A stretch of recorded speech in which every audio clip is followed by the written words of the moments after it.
Então vamos lá. Pessoal, vejam, o título da aula, tá certo? É metabolismo energético. Eu falei rapidamente no vídeo anterior sobre o que é energia, tá certo? E o princípio da conservação de energia. E eu vou falar agora para vocês do que é metabolismo, tá? Então, metabolismo é o conjunto de todas as reações de uma célula, de um ser vivo, tá bom? Só que esse metabolismo ele é separado em dois grandes grupos de reações, que é o anabolismo e o catabolismo, tá? Então, de maneira bem simples, o anabolismo ele trabalha com moléculas simples, tá certo? E utiliza energia para transformar essas moléculas simples em uma molécula mais complexa, tá bom? Enquanto que o catabolismo pega-se uma molécula complexa e libera energia para transformar essa molécula complexa em moléculas mais simples, tá bom? Então, o metabolismo é o conjunto do anabolismo e do catabolismo, ou das reações anabólicas e das reações catabólicas, tá? Então, outro nome que a gente dá para o anabolismo são as reações de síntese, porque pega moléculas simples, menores, de nível energético menor, para formar moléculas de nível energético maior, tá? E um outro nome que as reações catabólicas recebem são reações de degradação, onde a gente vai pegar uma molécula complexa e degrada ela liberando energia, além de transformar essa molécula complexa em moléculas mais simples, certo?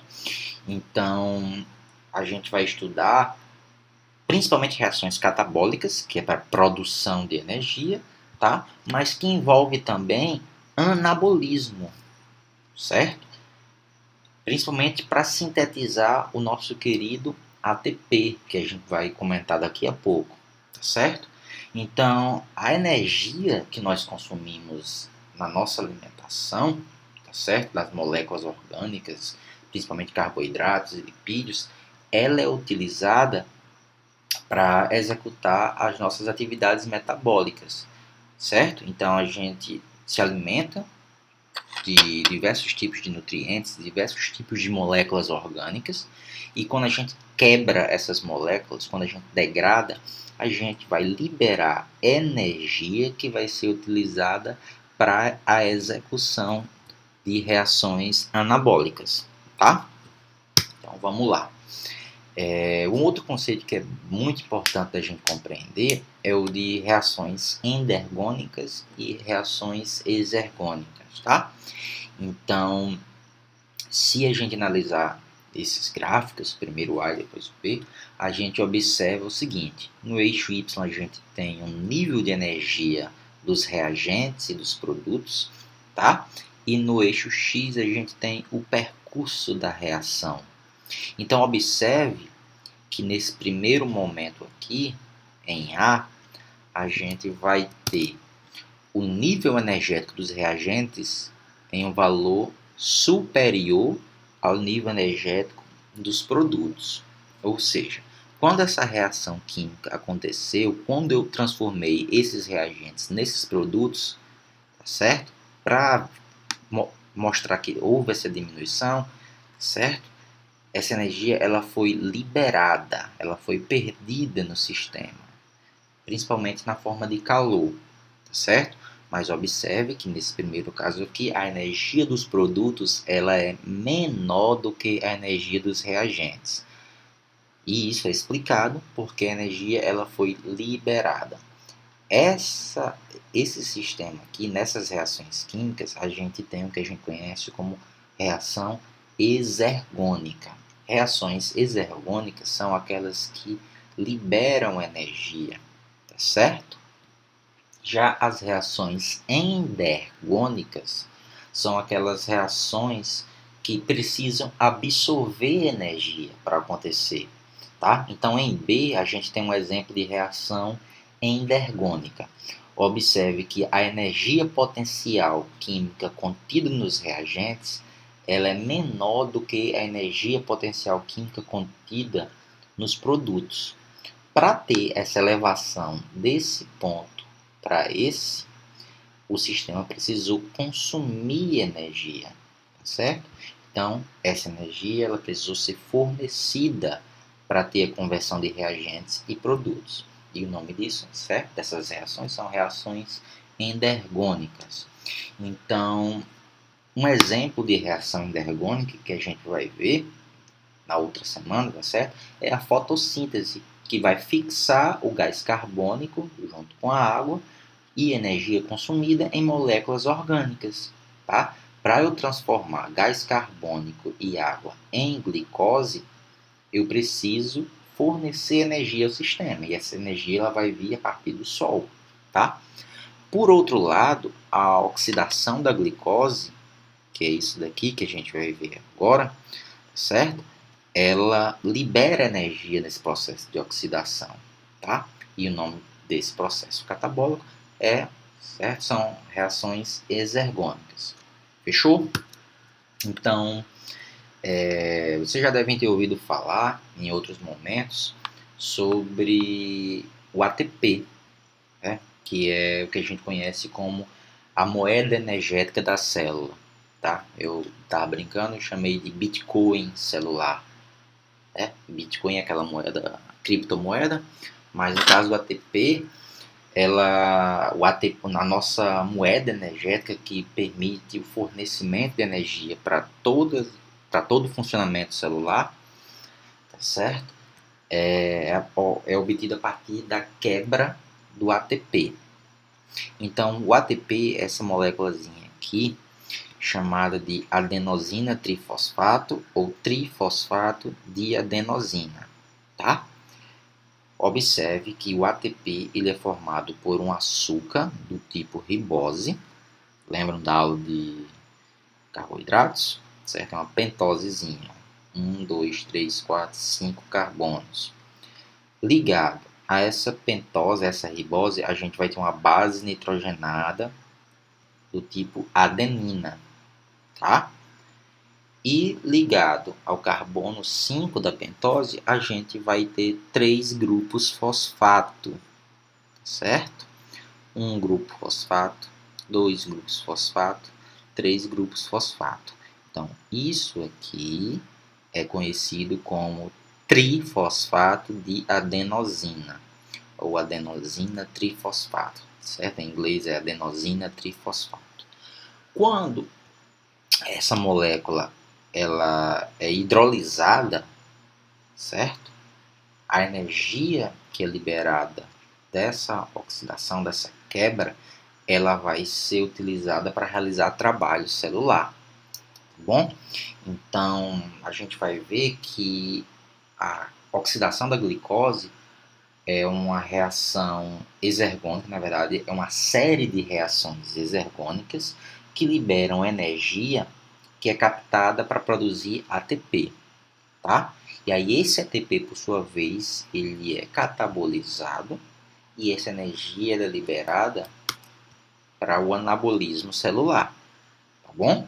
Então, esse princípio ele vai estar presente todo momento. Catabolismo vai produzir energia para ser utilizada em anabolismo, certo?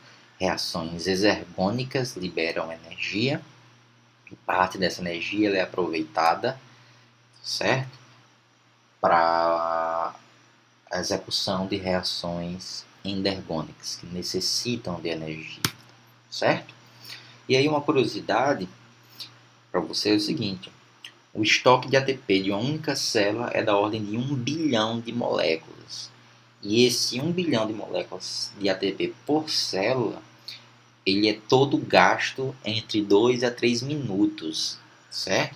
E aí a célula está continuamente produzindo ATP para suprir essa demanda, certo? Então a gente utiliza muita energia durante todo o tempo. Pode estar só dormindo, a gente está utilizando energia, tá? Então, o ATP Na verdade, ele é formado a partir de uma molécula chamada de ADP, adenosina difosfato, tá? Essa ligaçãozinha entre um fosfato e outro representa uma molécula, uma ligação com alto poder energético, tá certo?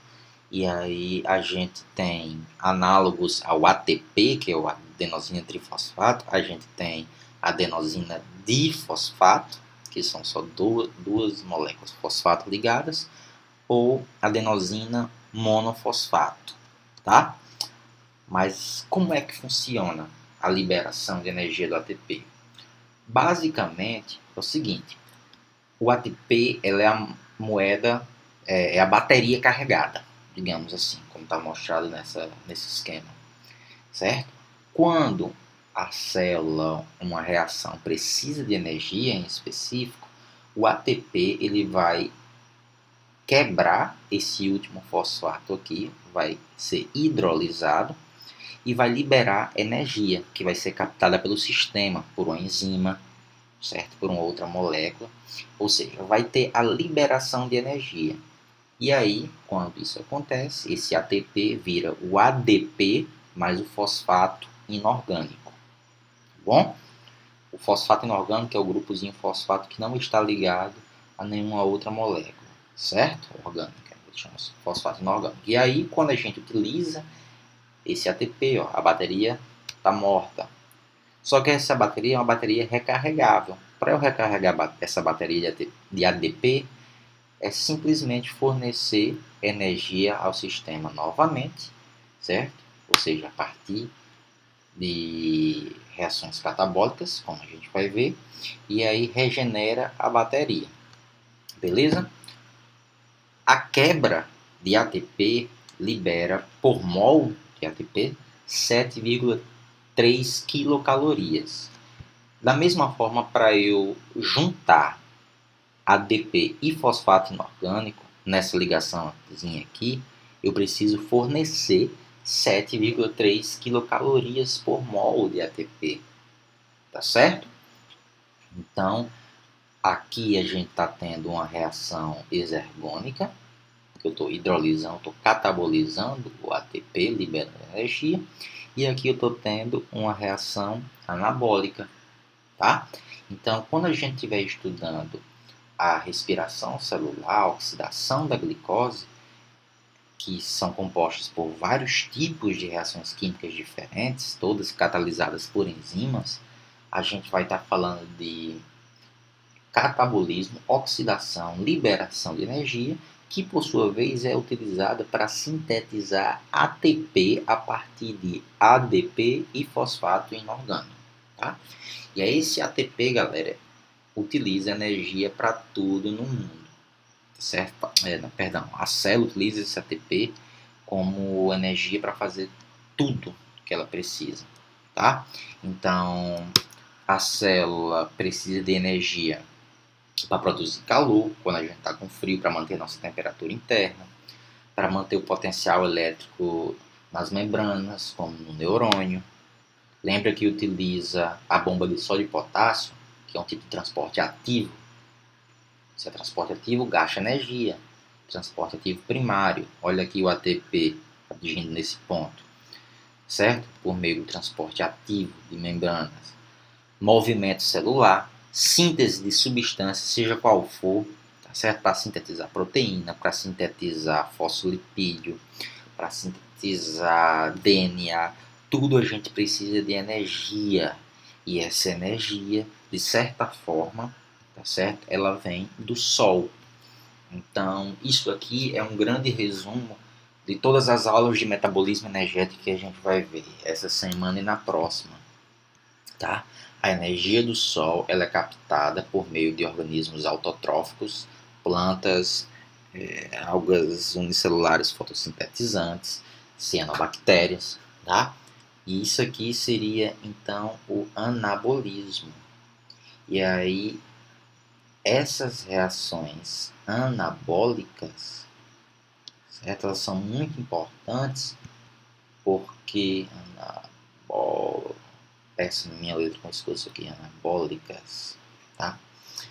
Essas reações anabólicas, elas são muito importantes porque como a energia ela entra nos sistemas vivos, tá?